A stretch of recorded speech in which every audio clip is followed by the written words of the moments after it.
أهلا بكم في حلقة جديدة من سلسلة حكايات من زمن ما فات. سلسلة بنعيش فيها مع بعض أحداث أسبوع الآلام يوم بيوم، ونتأمل لحظة بلحظة لحظات أسبوع غيرت التاريخ.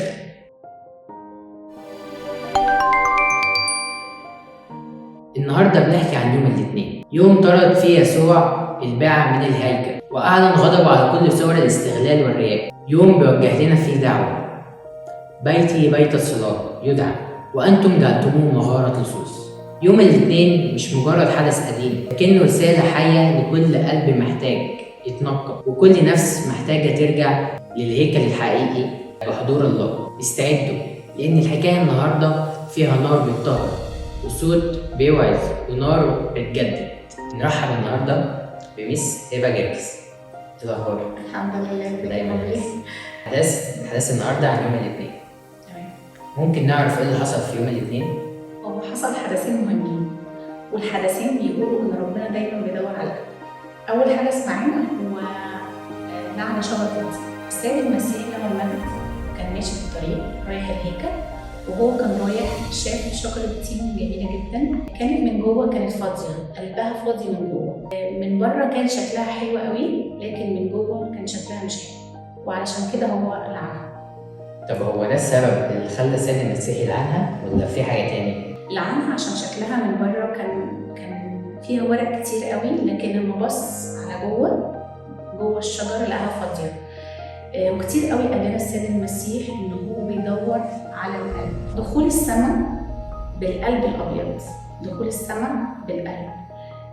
ربنا مش بيدور على العبادة الشكلية ولا العبادة السطحية بس، وقال كمان نقي أولا داخل الكأس والصفحة لكي يكون خارجها أيضا نقيا. نفتكر قصة أمنا إيريني مع أبونا يوسوس الأنطوني، أما عرفت إن هو كان بيستحمى مرة في السنة، فقعدت تسأل يعني طب واللي ما بيستحماش؟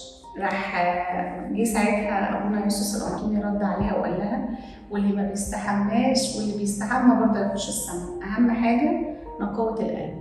شوف ولا احنا عاملين زي شجرة التين، من بره شكلنا حلو كلها ورق، ولا من جوه عامل ازاي؟ في ناس مننا كتير قوي بتبقى شكل كده حلو قوي من بره، لكن من جوه بتبقى فاضيه. عشان كده المفروض ان احنا ما نخدعش من الشيطان. يعني في ناس كتير قوي بتصلي وهي جواها ما عندهاش نقاوة قلب. في ناس بتصوم ويمكن تصوم من اول الصيام وهي برضه ما عندهاش نقاوة قلب. وفي ناس ممكن تعشر فلوسها وهي برضو ما عندهاش من أول قلب. زي مثل اللي قاله السيد المسيح بتاع الفريسي، بيصلي وكان بيصوم، كان بيصوم مرتين في الأسبوع، قال له يا رب أنا بصلي مرتين في الأسبوع وبعشر لك كل ما أقتنيه، ومع ذلك ربنا ما قبلوش وكان رفضه. ورفضه ليه؟ بسبب كبريائه وتدينه الظاهري. معنى كده بلاش ننخدع بالمظاهر، يعني ما ننخدعش بالمظاهر الشكليه والعبادات الشكليه. يعني في مننا بيصوم بيصلي بيروح كنيسه. ايه هي الحاجات اللي ممكن تساعدنا في نقاوة القلب؟ رقم واحد ان احنا نطلب نقاوة القلب، نصلي ونطلب نقاوة القلب من ربنا. زي ما نقول النبي قال قلبا نقيا اخلق فيا الله. صلي واطلبها وقول له يا رب انا لسه ما وصلتش لنقاوة القلب، اديني نقاوة القلب. فلما الواحد يطلبها من ربنا بتبقى حاجة جميلة جدا. تاني حاجة الكتاب المقدس. الكتاب المقدس بيدينا نقاوة القلب. زي ما السيد المسيح قال للتلاميذ أنتم أنقياء بسبب الكلام الذي كلمتكم به. اللي عايز يزود نقاوة قلبه يقرأ الكتاب المقدس كتير. تالت حاجة الاعتراف بيدي نقاوة القلب. لما نروح لأب اعترافنا كده ونقول له على كل الخطايا اللي بنعملها. طبعا كلنا خطاة، ما فيش إنسان يعني حتى لو عايش يوم على الأرض ما بيعملش خطية.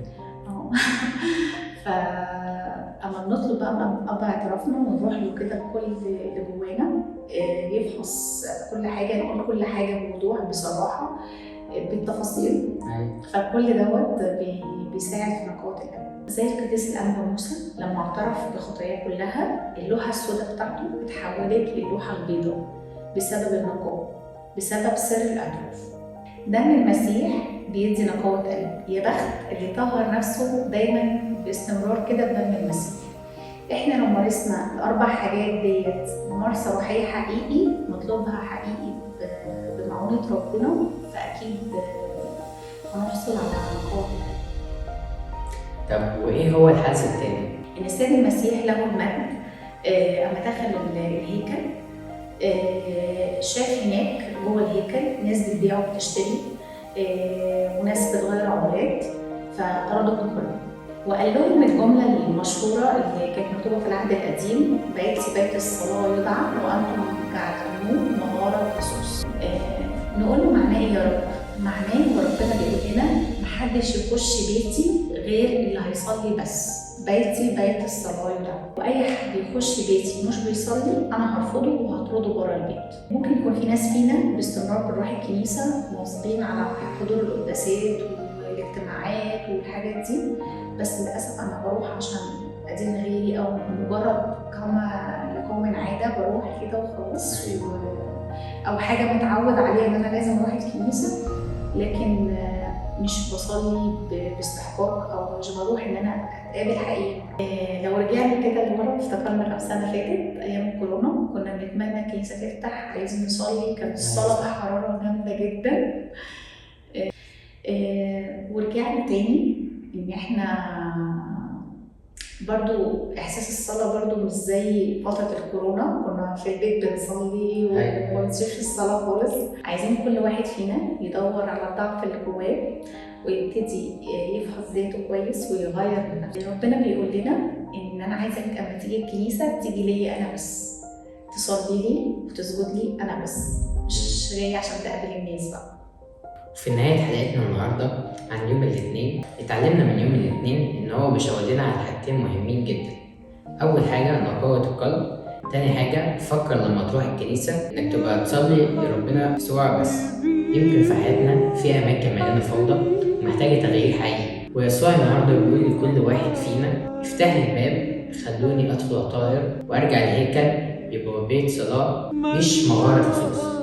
استنونا في الحلقة الجاية من سلسلة حكايات من زمن ما فاتش، واحنا بنكمل مع بعض رحلة يسوع المسيح في أسبوع الآلام. أشوفكم في الحلقة الجاية.